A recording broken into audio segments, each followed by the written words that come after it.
About a year and a half ago, we noticed that our vinyl siding was starting to warp on this one side. We thought it had to do with water because we did have some water damage with that big flood. Over time, it didn't look warped anymore. It actually looked melted. The vinyl actually looked like it was moving down. Something was making it melt, but we really couldn't figure it out until a contractor came out. They had some vinyl siding that was melting off their house. Their neighbor just had some of the new low-E argon glass windows put on. With the addition and new windows, the sunlight reflecting off of those windows has affected our neighbor's vinyl siding. The windows are actually deflecting a lot of the sunlight back onto their house. And the reflection from their top windows is what was coming down and melting the vinyl. At first, she kind of laughed like it was a joke. I wouldn't expect windows to do anything to your siding.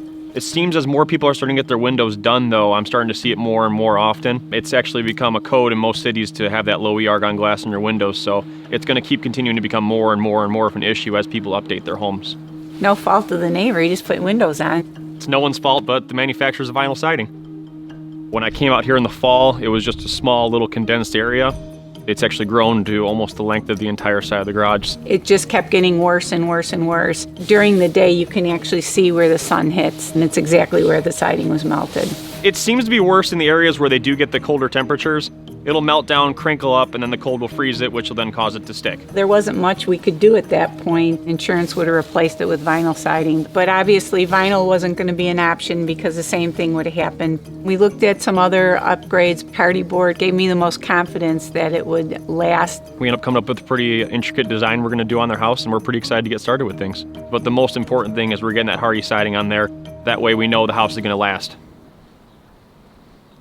The main reason why I like choosing Hardie over vinyl, number one is going to be your warranty. Getting that non-prorated warranty on the product itself, I think, is second to none. But also since it's engineered for the climate. James Hardie siding has just got a much more upgraded look to it. And that's not even speaking to the durability. I just needed a stronger product. Not worried about my neighbor's windows. I don't think we're going to have any problem there. It's a complete feeling. I feel like the house is done and we're good to go for a long time. It makes me want to do the whole inside now.